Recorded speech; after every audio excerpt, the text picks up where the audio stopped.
Primero que todo, un cariñoso saludo para la señora decana, muy cariñosa ella siempre, la señora Clara Charansky, y por la oportunidad que también me ha brindado de aumentar el cuerpo docente de la Universidad Mayor. En este semestre voy a comenzar a hacer clases también aquí, junto con el profesor Esteban Smulevich, así que me siento ya partiendo con esto en casa, ¿no? Así que se lo agradezco personalmente. Al director del Departamento de Derecho Público de Temuco, que parece que nos dejó en un momento, el director del Departamento de Derecho Público también de Santiago, Williams Valenzuela, al director del Centro de Estudios Constitucionales y Administrativos Santiago, doctor Esteban Smulevich, y muy especialmente también agradezco la invitación que me cursó ya el año pasado el profesor de esta universidad, ministro de la Corte de Apelaciones local, señor Álvaro Mesa Latorre, para participar en estas jornadas académicas que, como ya recordaba la decana, cumplen su 10ª versión. En esta oportunidad el profesor Mesa me indicó que el tema central de la convocatoria estaría asociada al ámbito de las políticas públicas, y es por ello que me incliné por desarrollar una exposición sobre los aspectos generales de esta ley 20.730 que regula el lobby y las gestiones que representan intereses particulares ante autoridades y funcionarios, así se denomina, esa es la nominación que le dio el Congreso, y que, como ya nos recordaba el alumno recién, que hizo la presentación, muy bien por lo demás, fue publicada recientemente, el 8 de marzo de este año, con el objeto, esta idea, ¿no es cierto?, de analizar precisamente ese nivel de satisfacción que esta regulación provoca respecto de la idea matriz o esencial planteada en el mensaje y en el artículo 1 de esta ley. Esto es, vamos a intentar respondernos si esta legislación ayuda precisamente a fortalecer la transparencia y la probidad en las relaciones con los órganos del Estado. Esa es la idea, ¿eh? Desde ahí parte, ese es el objeto. Y es ineludible, parece ineludible comenzar afirmando que esta ley se une precisamente al resto de la legislación que ha surgido en nuestro país en materia de probidad, la que está constituida, como todos sabrán, ¿cierto?, por las leyes de reforma constitucional, primero, número 20.050, que introduce el principio de probidad en el artículo 8º constitucional, y la ley 20.414, que incorpora obligaciones especiales para algunas autoridades y funcionarios públicos en resguardo de la probidad. Recuerden ustedes la declaración de intereses y patrimonio, fue incorporado, ¿no es cierto?, por esa reforma constitucional. También por la ley 19.653, que modificó la Ley Orgánica Constitucional de Bases Generales de la Administración del Estado, la ley 18.575, incorporando precisamente todo un título relativo a la probidad, derogando lo que eran los antiguos artículos 13 y 14 de esa ley, incorporando un título nuevo, ¿no es cierto?, y por eso se le conoce como la ley de probidad. También la ley 19.880, que establece las bases de los procedimientos administrativos que rigen los actos de los órganos de la Administración del Estado, satisface también esa inquietud de ir mejorando los sistemas de probidad administrativa. Y por último también la ley 20.285 sobre acceso a la información pública. Como se desprende del estudio de la historia del establecimiento de esta norma que hoy vamos a analizar, pasaron más de 10 años de gestiones y negociaciones para que el proyecto tuviera posibilidades reales, primero de debatirse y luego fuera trabajado como un cuerpo legal. Fue en el gobierno pasado, recientemente, no sé, pasado del expresidente Sebastián Piñera, que se logró un acuerdo transversal en el Congreso para viabilizar la iniciativa, siendo promulgada, ¿cierto?, el 3 de marzo, o sea, días antes del cambio de mando, luego su publicación el día 8.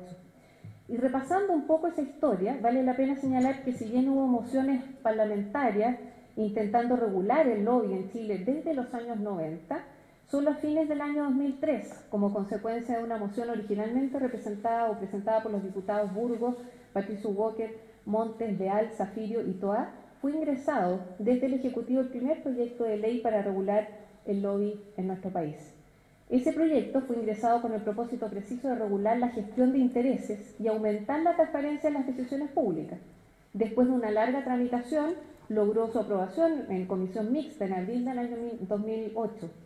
Sin embargo, ese proyecto fue vetado en mayo del mismo año por la entonces presidenta Michelle Bachelet, quien ingresó por vía de modificaciones relevantes, ¿no es cierto?, bastantes modificaciones relevantes al proyecto original, con miras a incluir dentro del registro propuesto por la ley no solo a los lobistas profesionales que se declaran como tales, sino también a otros gestores, que son los de intereses particulares, fueran ellos remunerados o no.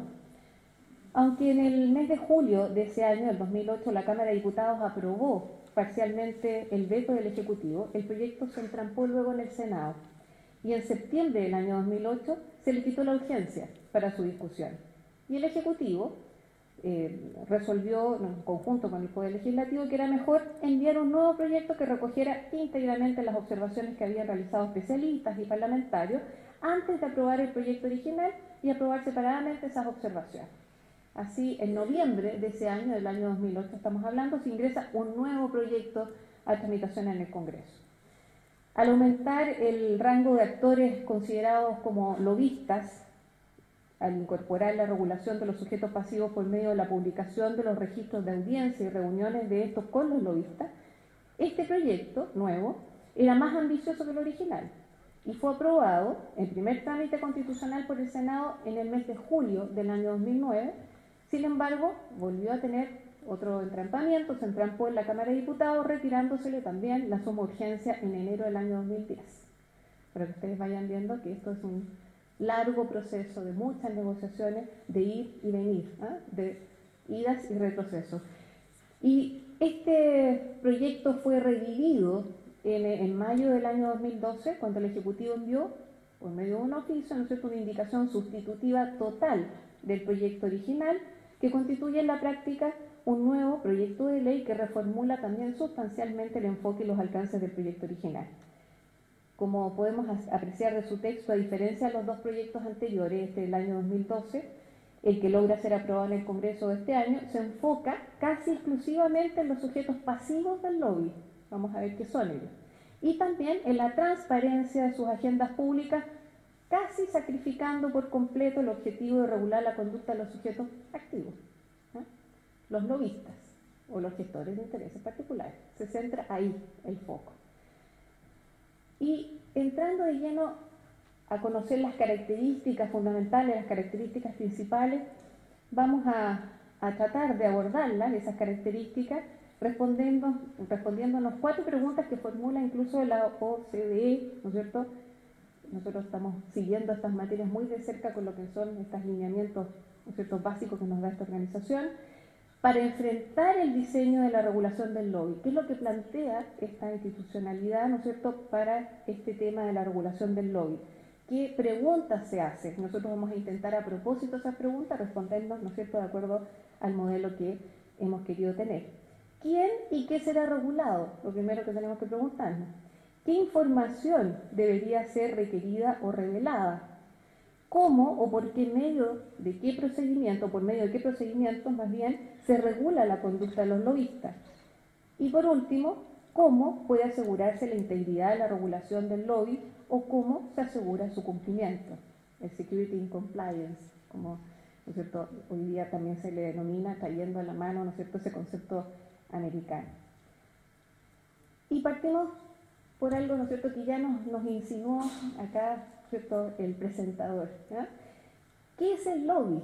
El lobby, en términos simples, está constituido por las gestiones o actividades pagadas que realizan personas o entidades, sean estas chilenas o extranjeras, para promover, defender o representar cualquier interés particular o para influir en las decisiones que en el ejercicio de sus funciones deban adoptar algunas autoridades y funcionarios públicos, denominados aquí sujetos pasivos, ¿ya? La influencia hacia esos sujetos pasivos. Y lo que persiguen estos denominados lobistas es influir entonces en la toma de decisiones y en los cambios a las políticas públicas y los planes o programas que están en discusión o en desarrollo, o sobre cualquier medida implementada, o sobre alguna materia que deba ser resuelta por el funcionario, la autoridad o el organismo público correspondiente. Igualmente pueden perseguir el objetivo de evitar que se adopte una determinada decisión o que se aprueben determinados cambios. Estos lobistas se distinguen, además de los denominados gestores de intereses particulares, que también están previstos en la legislación, en que estos individuos gestores de intereses particulares, sean esos intereses particulares colectivos o individuales, en que los servicios de estos gestores no son remunerados, a diferencia de los lobistas, estos sujetos pasivos de lobby.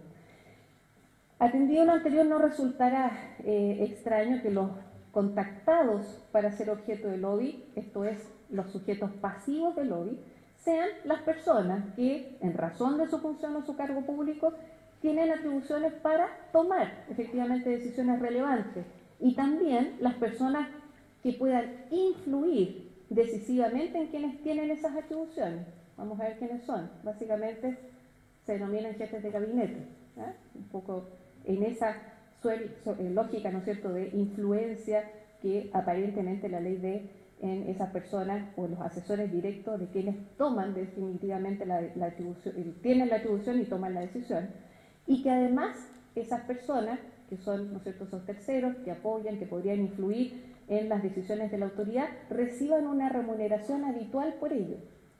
No es cualquier asesor tampoco. Según un catastro realizado por un diario, porque estos son temas nuevos, y también por algunas organizaciones que han tratado de interiorizarse respecto de estas temáticas, el total de funcionarios, sujetos pasivos del lobby podría estar bordeando entre, algunos dicen los 5.000, otros los 6.000.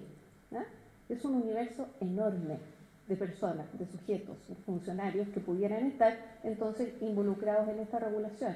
Vamos a ver de qué manera, qué obligaciones tienen, qué sanciones también se les pueden aplicar en el caso de que vayan en contra de estas disposiciones.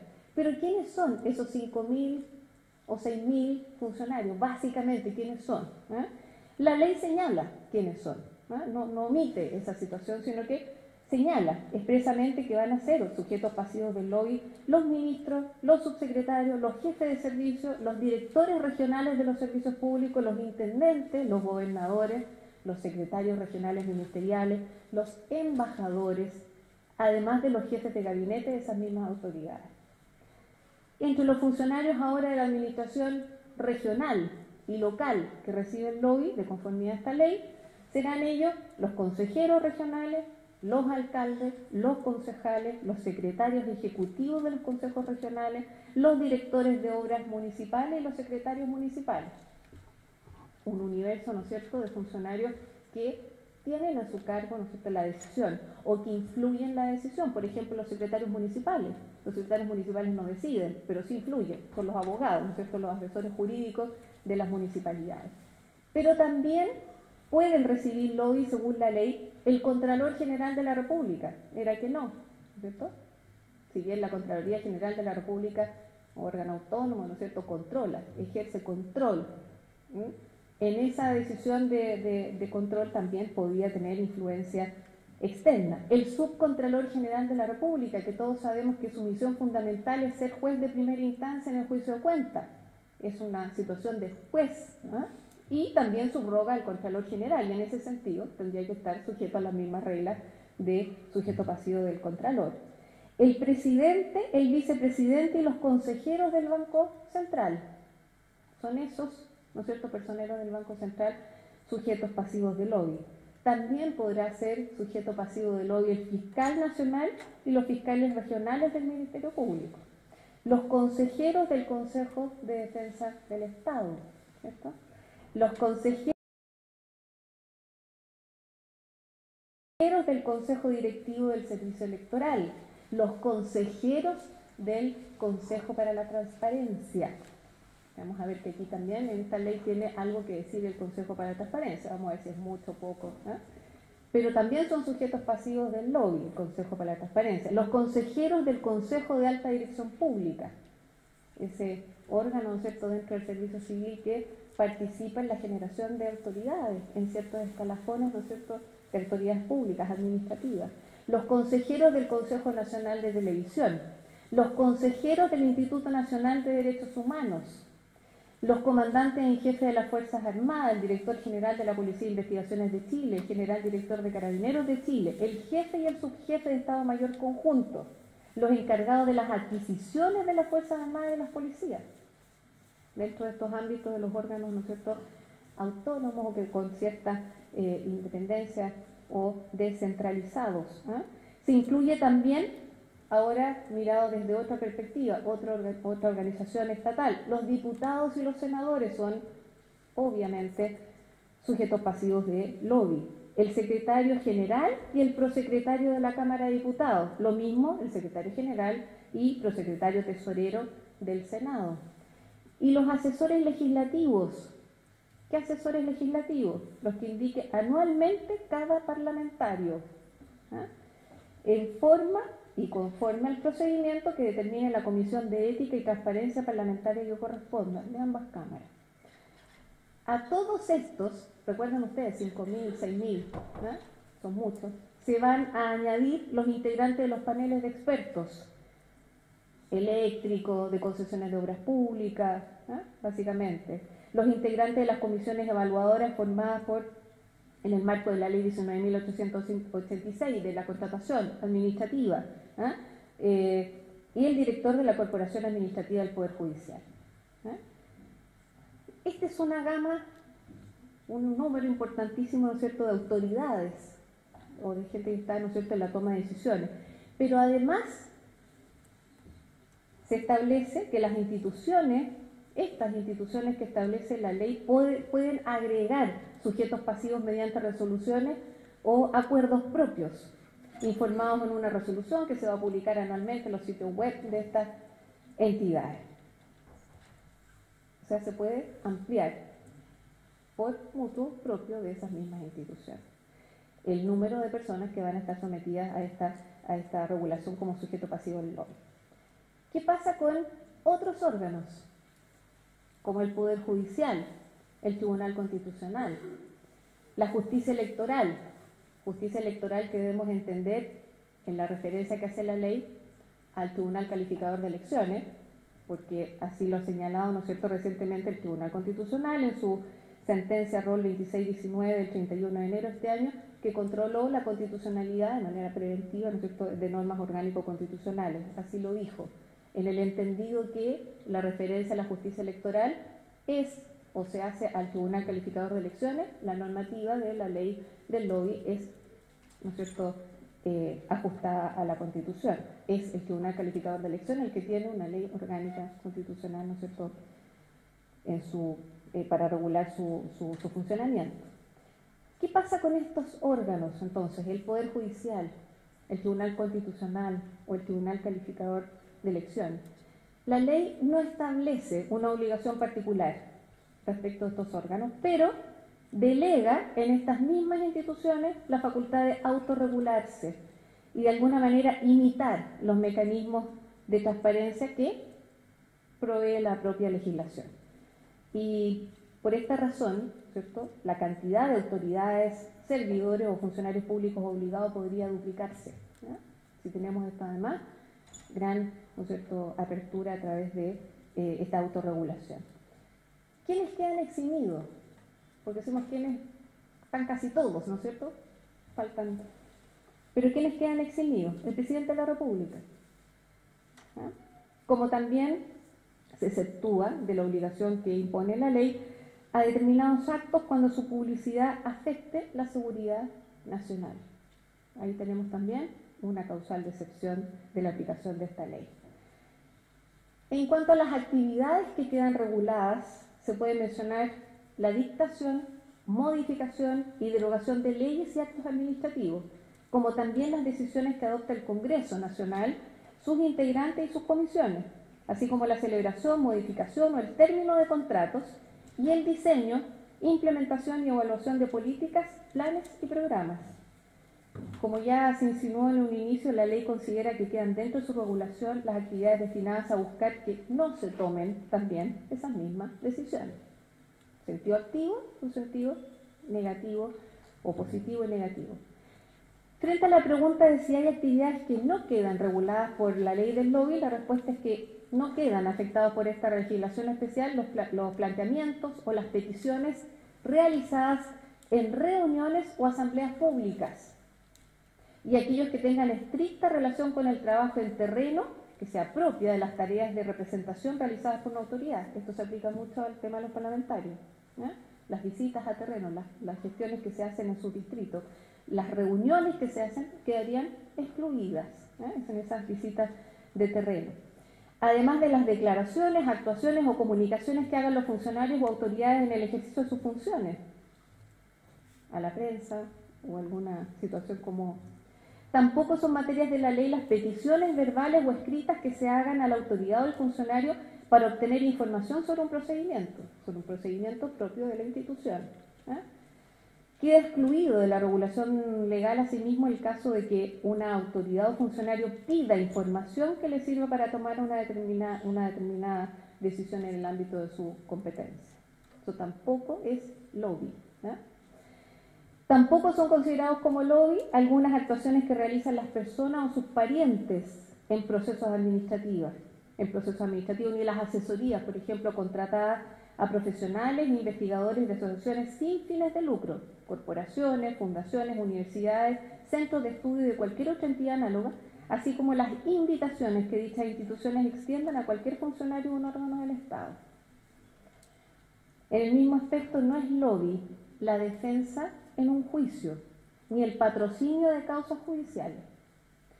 No lo son tampoco las declaraciones hechas ante una comisión parlamentaria y las invitaciones que funcionarios o autoridades hacen a reuniones técnicas a determinados profesionales ligados a las asociaciones sin fines de lucro, corporaciones, fundaciones, universidades, centros de estudio, cualquier otra entidad análoga, que ya habíamos señalado. En concreto, la ley obliga a las autoridades que reciben el lobby a dar a conocer sus actividades, manteniendo un registro público en sus agendas públicas, audiencias y reuniones. Eso es lo que obliga la ley.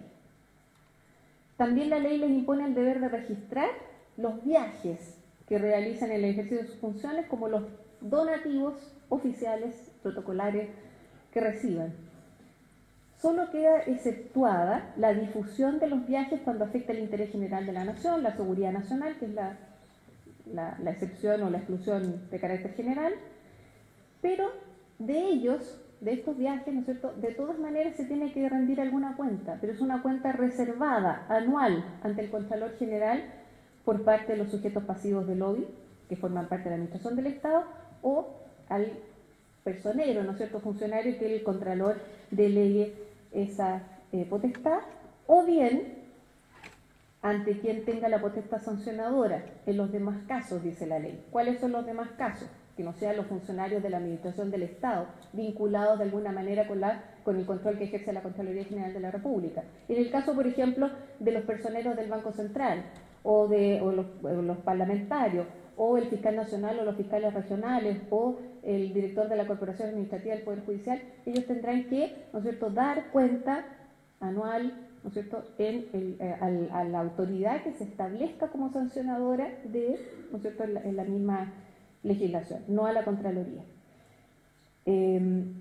Como ha destacado un informe que me correspondió leer para también interiorizarme de las características de este proyecto de ley y ahora ley, ¿no es cierto?, un reciente estudio del Centro Horizontal.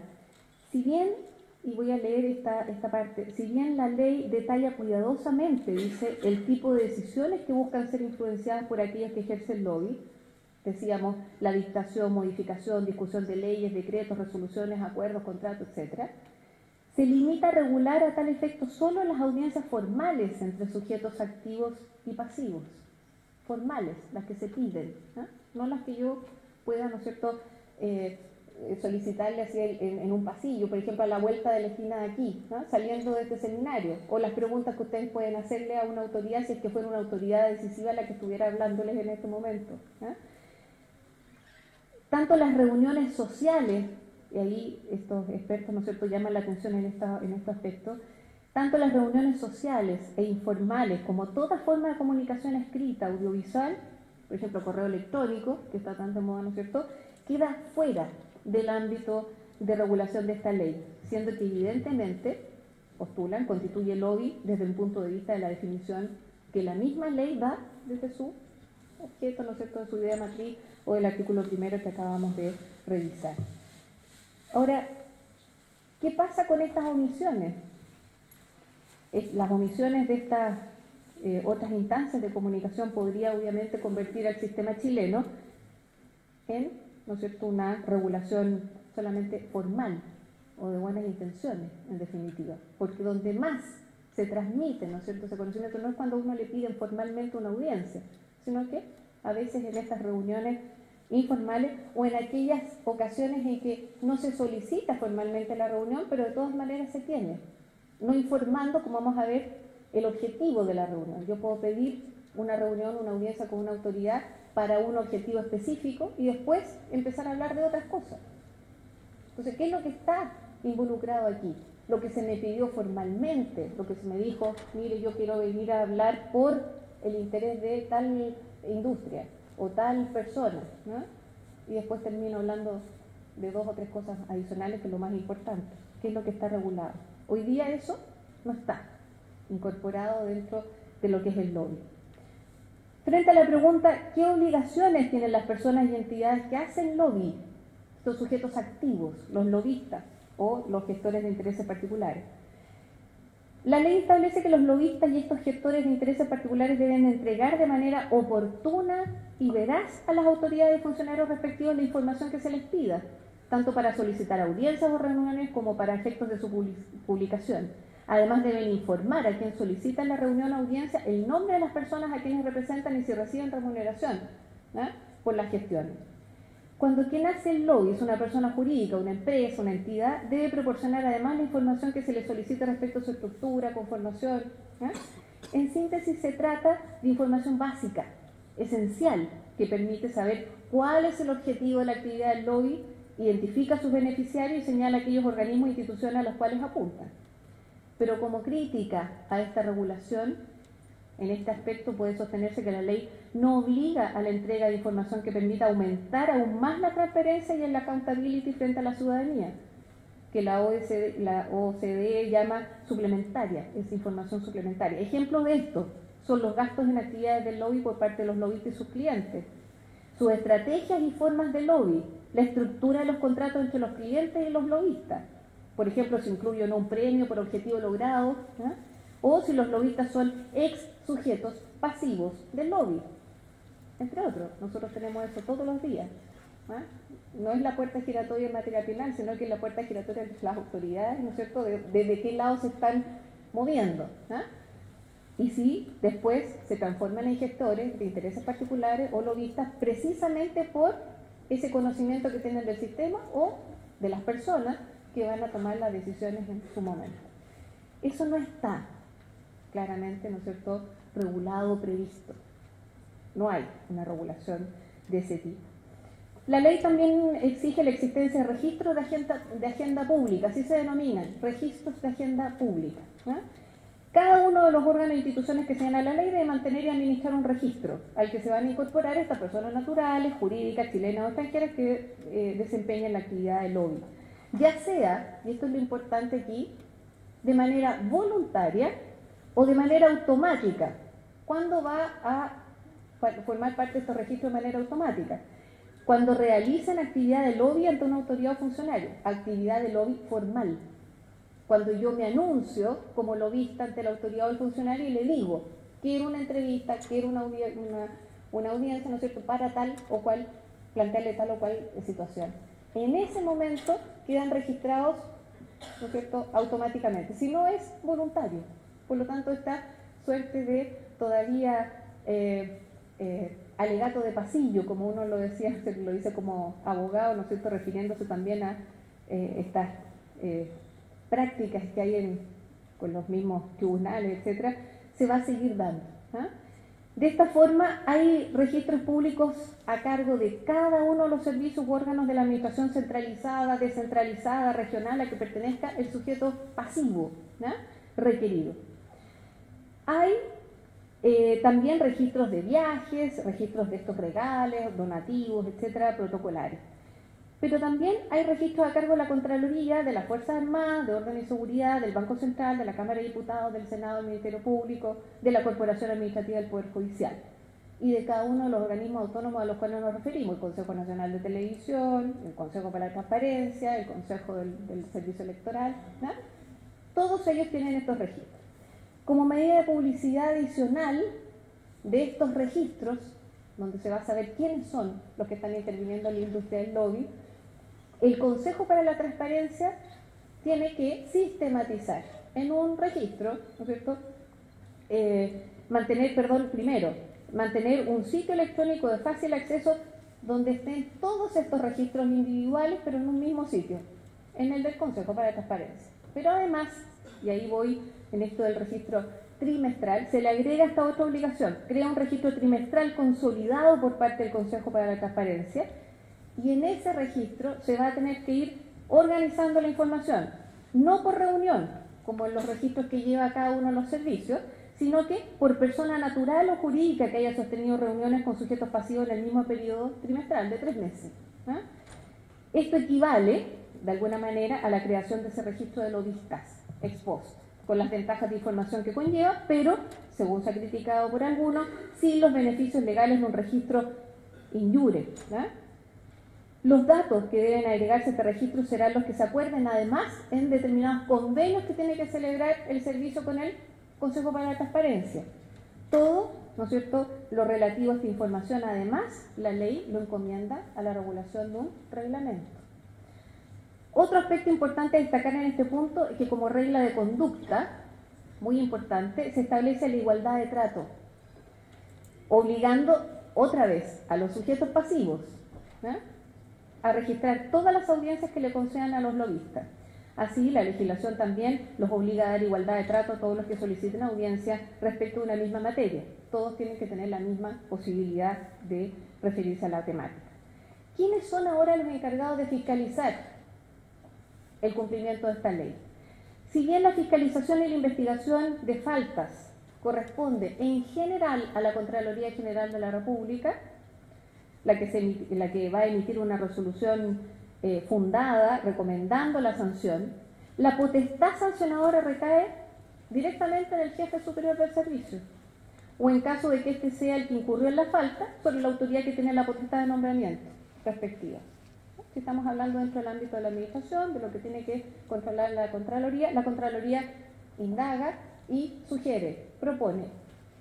A nosotros nos llama, ¿no es cierto?, este sistema a acordarnos de lo que sucede, ¿no es cierto?, con la intervención de la Contraloría en materia de responsabilidad administrativa de los funcionarios públicos. Ustedes saben que cuando la Contraloría asume ese rol de indagar o de intervenir en la responsabilidad administrativa, aquella que corresponde a los funcionarios públicos, ¿no es cierto?, solamente su misión es investigar y proponer una sanción a la autoridad. La autoridad, el jefe superior del funcionario que está siendo, ¿no es cierto?, sancionado con la propuesta de la Contraloría, es el que determina si se sanciona con esa u otra, ¿no es cierto?, medida.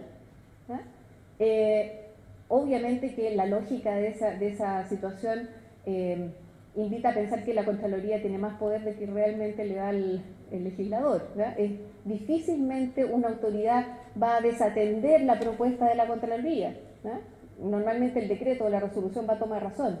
Esa que aplica la destitución, que aplica la multa o la amonestación, va a tomar razón de la Contraloría. Si la Contraloría estima que ha actuado fuera del margen, ¿no es cierto?, de la legalidad, al cambiar la propuesta de sanción, también tendrá su representación y podrá ser cuestionada, ¿no es cierto?, su razonabilidad. Pero en todo caso aquí se repite esa lógica. La Contraloría investiga, fiscaliza y propone la sanción al jefe superior del servicio.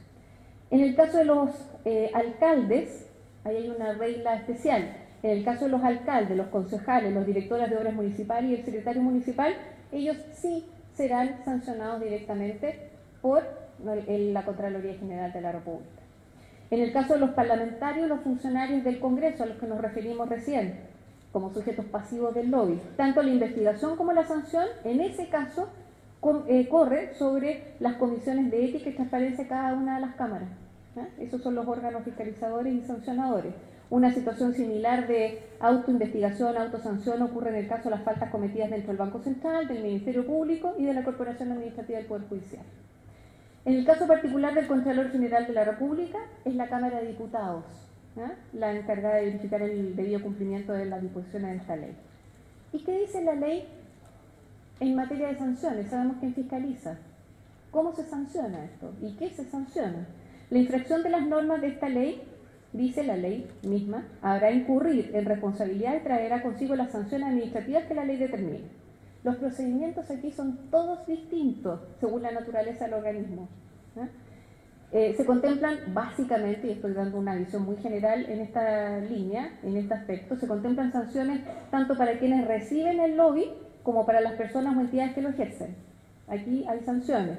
Las sanciones aplicadas a los funcionarios públicos quedan además registradas en su hoja de vida, deben ser publicadas en los sitios web de los organismos públicos, una medida de disuasión. Cuando uno está expuesto al escarnio público, ¿no es cierto?, decir, mire, esta persona fue sancionada por recibir lobby en condiciones, eso va a ser una situación que se supone desmotive estas prácticas ilegales. Las sanciones, existe también la posibilidad de reclamar de la sanción aplicada ante la Corte de Apelaciones respectiva, así que aquí van a tener otra tarea más las Cortes de Apelaciones, ¿no es cierto?, en materias especiales. Y esa reclamación, esa apelación, tendrá que hacerse valer dentro de 5 días de notificada la resolución. Es un procedimiento breve, se solicitan informes al sujeto pasivo, también a la Contraloría General de la República, si así lo estima necesaria la Corte, se aplican las reglas procesales de los incidentes en materia civil, se da preferencia para su vista y fallo, y la interposición de esa acción, si esto es bien importante, suspende la aplicación de la sanción. Si no, no tendría ningún sentido, tiene que tener una medida cautelar. La ley declara también que la reincidencia de las infracciones dentro del plazo de 1 año desde la infracción se considerará falta grave a la probidad, o sea, puede también terminar con la destitución de la persona, del funcionario, en el caso que se le aplique esa sanción, ¿no? Ahora, la exigencia bajo pena de medida administrativa y multa de hasta es entre los 400.000 pesos y el 1.200.000. Esa sanción, esa medida administrativa se aplica en el caso de no revelar nombres de asistentes, de temas tratados, de lugar, fecha, si la persona declara realizar esta gestión de intereses en forma remunerada o no. También deben registrarse, como les decía, en estas declaraciones que se hacen, en estas peticiones, y luego en los registros públicos de Hacienda, los viajes, los donativos.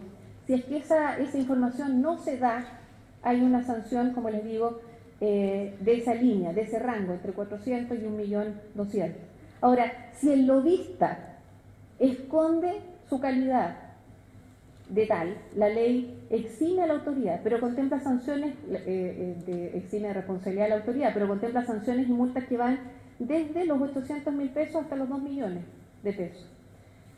Hay ahí un tema que hay que tener presente. Hay una amplia, ¿no es cierto?, disponibilidad, por decirlo de alguna manera, del ente sancionador de aplicar esa multa. Imagínense ustedes, de 400.000 pesos a 2 millones, o de 400 a 1.200.000, de 800 a 2 millones.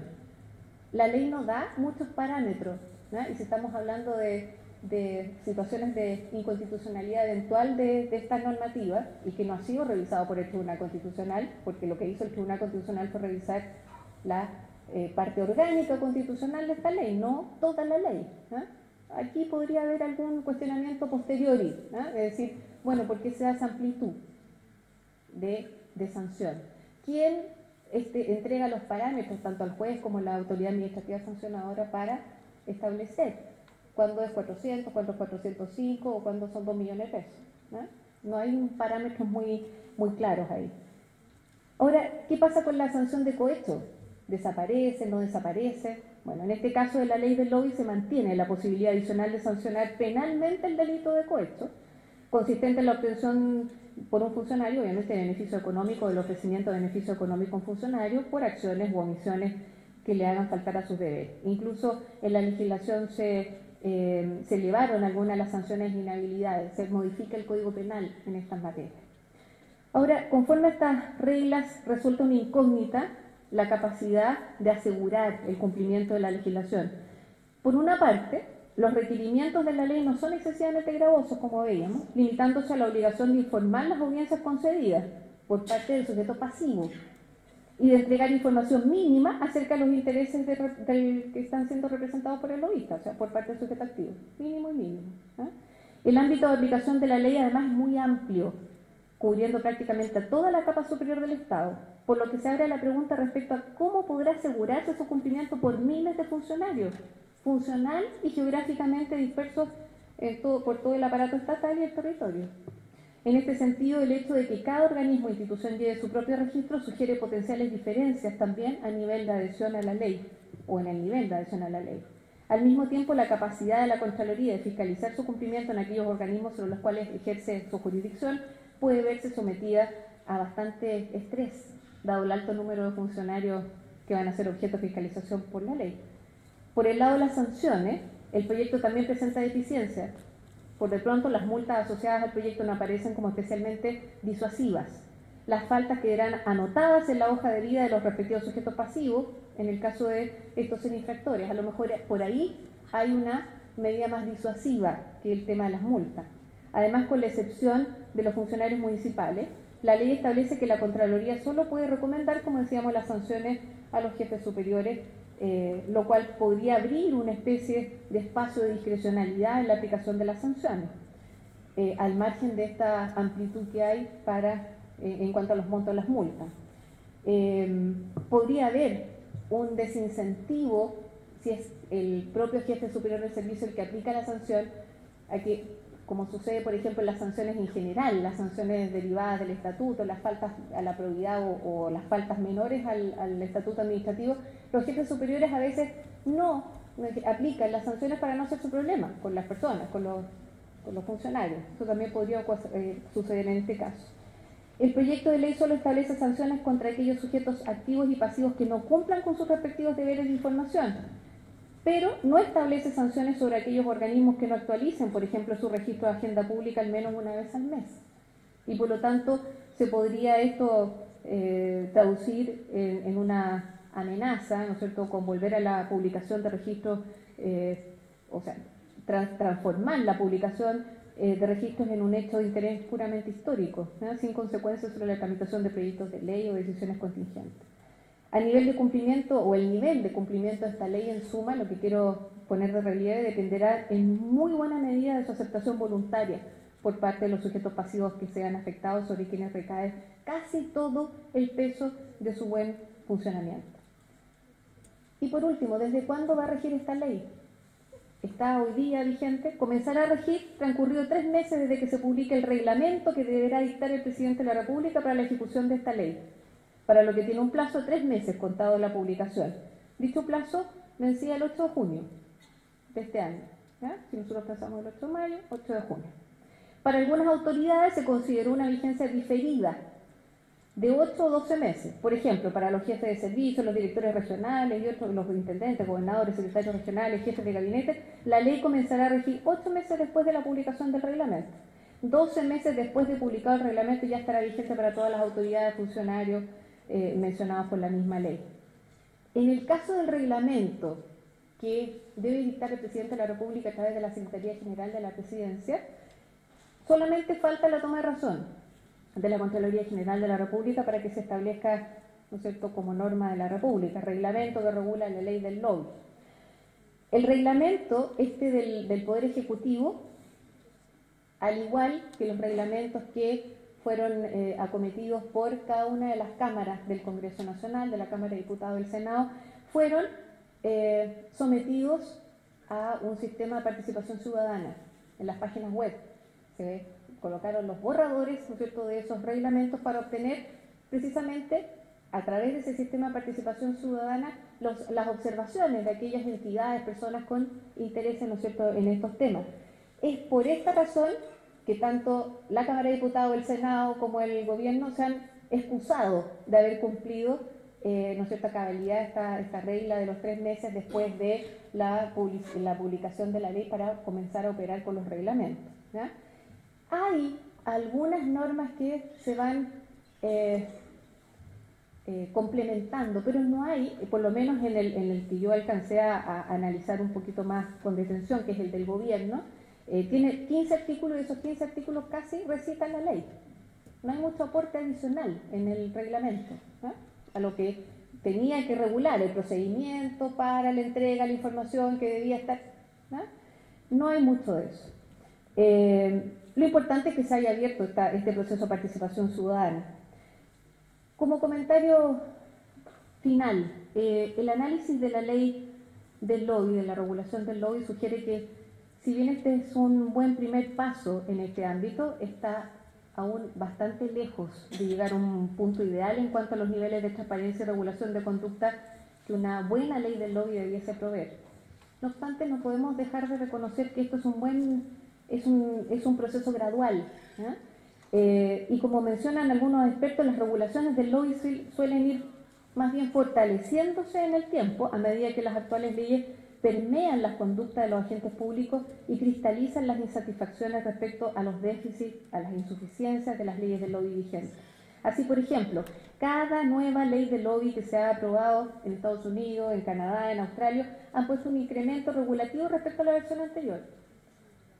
Por dicha razón, estimamos que la actual ley constituye un razonable primer paso hacia la regulación del lobby en Chile. Y el proyecto de ley debiera aportar importantes grados de transparencia al proceso de formulación precisamente de las políticas públicas en Chile. Como vimos anteriormente, la OCDE ha señalado que el contenido de la legislación del lobby debiese depender de si el objetivo político primordial es la transparencia, la regulación de la conducta de los lobistas o el acceso a la autoridad pública. En el caso chileno, es razonable sostener que de estas tres alternativas, la más urgente es incrementar la transparencia del proceso de formulación, aprobación e implementación de políticas públicas. Y para lograr dicho objetivo, el proyecto actual, creo, está bien encaminado, pero que debiera, en su ejercicio, ¿no es cierto?, hacer notar, y en su aplicación, hacer notar las falencias para que prontamente, no muy a mediano plazo, ¿no es cierto?, pudiera observarse los aspectos que debieran ser modificados. Y no lo digo yo, lo dice el mismo gobierno.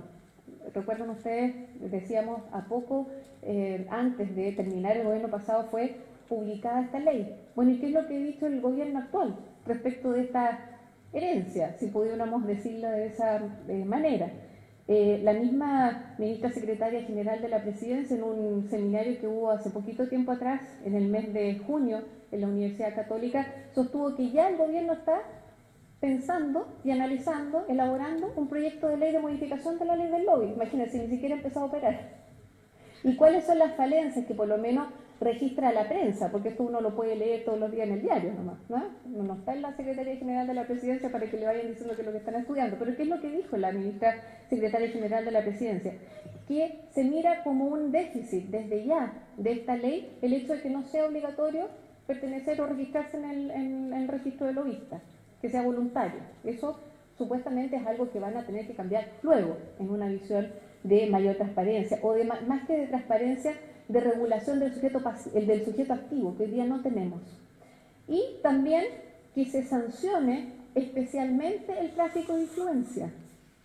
Que hoy día, claro, el tráfico de influencia está regulado como falta de la probidad, desde el punto de vista de la función pública, administrativa, pero en ningún otro, ¿no es cierto?, ordenamiento, salvo que decíamos el cohecho y otras figuras análogas, ¿no es cierto?, que están en el Código Penal, pero no hay una sanción al tráfico de influencia específica. También el Consejo para la Transparencia ha dicho cuál va a ser su rol, ha definido su rol. Dice, mi rol es solo dar a conocer, mantener informada a la población respecto de quiénes son los que ejercen el lobby, nada más. ¿No? Y por último, también lo que sí me parece un avance y que si se logra sería también importante destacarlo, desde el Congreso Nacional, en los reglamentos que están, ¿no es cierto?, elaborando estas ramas del Congreso, el Senado y la Cámara de Diputados, se ha dicho que serán abordados porque piensan que es una falencia de la ley y que la ley los llama a complementar. Ahí vamos a ver si realmente los llama a complementar eso.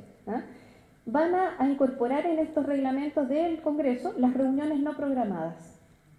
O sea, estas reuniones donde son abordados los objetos pasivos por los lobistas sin consentimiento previo, van a ser regulados en los reglamentos del Congreso. Con estas ideas se trata de mejorar lo que tenemos, pero como ya dije, creo que esto es un buen primer paso, está apuntando a uno de las posibilidades que nos dan las leyes del lobby en el derecho comparado, que es mejorar el ámbito de la transparencia.